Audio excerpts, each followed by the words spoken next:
قربانی کے دن صرف 3 ہیں. ایام نحر ان کو کہا جاتا ہے 10، 11 اور 12 ذی الحج کی.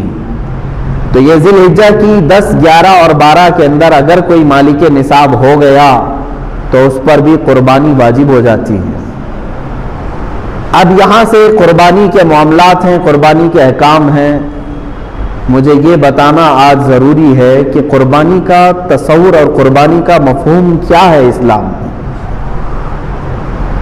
آج اس قربانی کو ہمارے ہندوستان میں کچھ الگ نظر سے بھی دیکھا جانے لگا ہے. بات در حقیقت قربانی کی نہیں ہے بلکہ تمہاری عبادات کی ہے. یہ تو بہانہ ہے کہ قربانی ہے. آج جو حالات ہمیں سننے کو مل رہے ہیں کہ مسلمان لاکھوں جانوروں کو ذبح کرتے ہیں، اس چیز پر پابندی ہونی چاہیے کہ جیوت لائف والے کسی بھی ایک مخلوق کو نہ ذبح کریں، کاٹنے نہ دیں. عزیزان گرامی وقار، یہ قربانی کا تصور صرف اسلام میں نہیں، آدم علیہ السلام سے چل رہا. انسان اول کی ابتدا جہاں سے ہے انہی دنوں سے قربانی کا تصور ہے. قرآن پاک میں موجود ہے.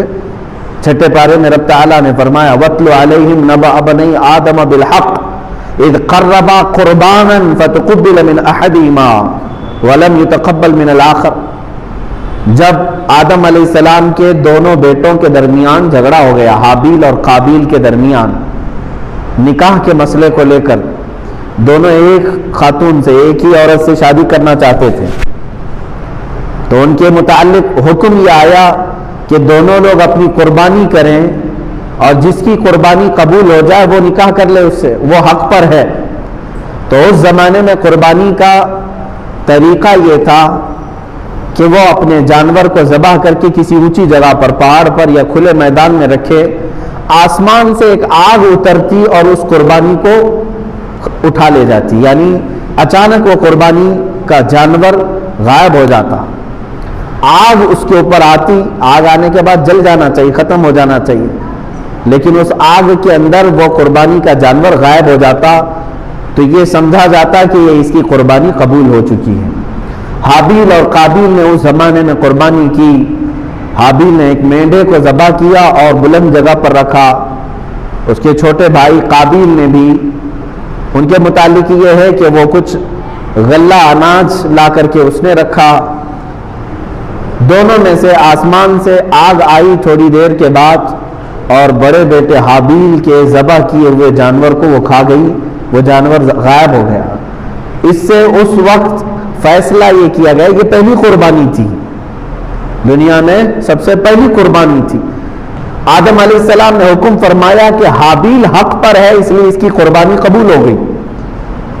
قرآن پاک نے تقریباً کئی مقامات پر 1 درجن کے قریب آیتیں قربانی کے متعلق ہی نظر آئیں گی آپ کو کہ قربانی کا مفہوم کیا ہے. اور تقریباً عیسیٰ علیہ السلام تک جتنے انبیاء اکرام علیہ السلام آئے، اکثر انبیاء کی امتوں پر بھی قربانی کے احکام واجب ہوئے، لیکن الگ الگ طریقوں سے. قرآن پاک نے یہ بھی الذین قالوا ان اللہ عہد الینا اللہ نؤمن برسول حتی یأتینا بقربان تأکلہ النار، یعنی کچھ لوگوں نے یہ کہا تھا اس زمانے میں کہ ہم کسی رسول پر ایمان نہیں لائیں گے اس وقت تک جب کہ کوئی قربانی آئے، ہم قربانی کریں اور اس کو آگ کھا لے جائے تو ہمیں سمجھ میں آئے گا کہ حق پر کون ہے. اس وقت تک یہ معاملات تھے کہ قربانی کو آسمان سے کوئی آگ آتی اور اٹھا لے جاتی اور سمجھ میں آتا کہ اس کی قربانی قبول ہے اور اس کی قربانی رد کر دی گئی. اب آپ یہ سوچتے ہوں گے کاش ہمارے اندر بھی ہوتا ایسا، ہم بھی اپنے جانوروں کو ذبح کر کے رکھتے. ہم بیل کو ذبح کر رہے ہیں، بکریوں کو یا پھر اونٹ کو، 3 جانور ہیں ذبح کے لیے قربانی میں. مرغے مرغیوں کی قربانیاں نہیں ہوتی، لیکن ابھی سننے میں آیا ہے کہ جماعت اہل حدیث نے انڈے کی قربانی کو بھی جائز کہا ہے. سارے لوگ نہیں ہوں گے، ان میں سے بھی کوئی نرا جاہل ہوگا. بہرحال یہ قربانی کے متعلق آپ بھی سوچ رہے ہوں گے کہ پہلے کی امتوں کے لیے قربانی کرتے تھے تو آسمان سے آگ آتی اور اٹھا لے جاتی. کاش ہمارے اس میں بھی ایسا ہوتا, ہم بھی قربانی کرتے اور رکھتے, آسمان سے کوئی چیز آ کے اٹھا لے جاتی تو ہم سب کو بتاتے کہ دیکھو یہ اللہ کی طرف سے آئی ہے اور قربانی ہماری قبول ہے. عزیزان گرامی وقار, آپ تصویر کا ایک ہی رخ اپنے طرف سے سوچ رہے ہیں. یہ میرے رب ذوالجلال کا احسان ہے امت مصطفیٰ پر. رب ذوالجلال نے امت مصطفیٰ کے عیبوں کو چھپانے کے لیے, اگر میری قربانی قبول نہ ہوتی تو پورے معاشرے میں میرا چہرہ کیا ہوتا. اگر آگ آ کر کے فلاں کی قربانی کو لے گئی اور میری چھوڑ گئی تو سب کے سامنے تو میں رسوا اور ذلیل ہوتا. چار لوگ سب بتا کر کے کہتے یہ وہ آدمی ہے جس کی قربانی قبول نہیں ہوئی. اللہ تعالیٰ نے امت مصطفیٰ کے ہر عیب کو اس کی موت تک محفوظ رکھا ہے, چھپا رکھا ہے. قبول ہوئی کہ نہیں ہوئی یہ سب قیامت کے دن بتایا جائے گا. آج معاشرے میں تم سر اونچا کر کے ہی چلو. یہ امت مصطفیٰ صلی اللہ علیہ وسلم پر احسان ہے. پہلے کے امتوں پر یہ بھی معاملات تھے کہ اگر وہ گناہ کرتے تو فرشتے آ کر ان کے گھر کی چوکھٹ پر لکھ کر چلے جاتے رات کو کہ یہ آدمی نے کل رات یہ گناہ کیا ہے. کچھ کی پیشانیوں پر لکھا جاتا تھا کہ یہ فلاں آدمی ہے, اس نے زنا کیا. وہ تحریر لے کر کے کس کے سامنے جاتا تھا. آج ہزار گناہ ہمارے بھی ہیں لیکن نہ ہماری چوکھٹوں پر لکھے جاتے ہیں اور نہ ہماری پیشانیوں پر. رب ذوالجلال نے اس چیز کو محفوظ رکھا ہے. وہ ستار ہے, ہر ایک کی ستر پوشی فرماتا ہے. عزیزان گرامی وقار, قربانی کا جو مفہوم اور جو تصور اسلام میں ہے, میں نے آیت کریمہ 17ویں پارے کی یہ تلاوت کی ہے سورۃ الحج میں سے. اللہ تعالیٰ نے فرمایا وَالْبُدْنَ جَعَلْنَاهَا لَكُم مِّن شَعَائِرِ اللَّهِ, اور یہ اونٹوں کو یا قربانی کے جانوروں کو ہم نے, اللہ تعالیٰ فرماتا ہے, اللہ کی نشانیوں میں سے ایک نشانی بنائی ہے. اب یہاں پر رک کر کے میں کہنا چاہوں گا کہ قربانی کیا ہے. ایک لفظ یاد رکھ لینا, شعائر اللہ کہا گیا ہے. شعائر اللہ جیسے قرآن پاک کے دوسرے پارے میں آئے ان الصفا والمروہ من شعائر اللہ. صفا اور مروہ جو پہاڑیاں ہیں مکہ مکرمہ میں, یہ اللہ کی نشانیوں میں سے ہے. اللہ کی نشانیوں میں. اسی طرح قربانی کی بات جب آئی تو رب تعالیٰ فرماتا ہے یہ اللہ کی نشانیوں میں سے. اب یاد رکھ لینا آپ ہمیشہ, قربانی کیا ہے تو ایک لفظ کہہ دینا کہ یہ اللہ کی نشانیوں میں سے ایک نشانی ہے. میں آپ سے پوچھنا چاہتا ہوں, کیا اللہ کی نشانیوں کا سودا کیا جا سکتا ہے؟ صفا اور مروہ کو ختم کر دو, اللہ کی نشانیاں ہیں, معاذ اللہ رب العالمین کسی کی مجال ہے وہ ختم کرے گا؟ اللہ کی نشانیاں ہیں. شعائر اللہ, اللہ کے جتنے اولیاء کرام ہیں وہ شعائر اللہ ہیں.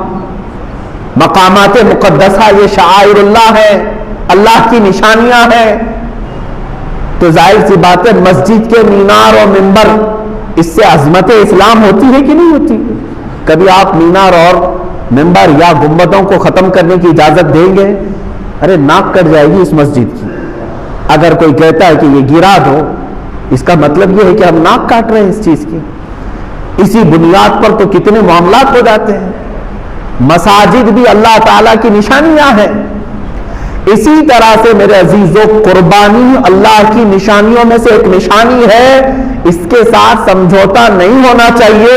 اللہ کے حبیب صلی اللہ علیہ وسلم نے فرمایا قربانی کے دنوں میں اگر اللہ کو سب سے زیادہ پسندیدہ کوئی کام ہے تو وہ ایک جانور کی قربانی کرنا ہے. یہ نہیں کہ جاری اور گیہوں صدقہ کرنا. صدقہ کرو, سال بھر کرو, منع کس نے کیا ہے؟ مجھے یہ خبر ملتی ہے کہ بعض لوگوں نے کہا کہ قربانی کے بدلے میں کچھ صدقہ اور خیرات کرو. ہر چیز کے متعلق تمہیں اس طرح سے بزدل بنانے کی کوشش کی جا رہی ہے کہ تم اپنے ان شعائر اللہ کے ساتھ بھی آج سمجھوتا کرو گے. اللہ کی نشانیوں میں سے ایک نشانی ہے. اگر جانور کو ذبح کرنا ظلم ہوتا تو رحمت للعالمین کبھی اپنے ہاتھ سے کسی کو ذبح نہیں کرتے. کیا رسول کریم صلی اللہ علیہ وسلم ظلم کر سکتے؟ اللہ کے حبیب صلی اللہ تعالی علیہ وسلم نے حجۃ الوداع کے موقع پر 70 اونٹوں میں سے تقریباً 60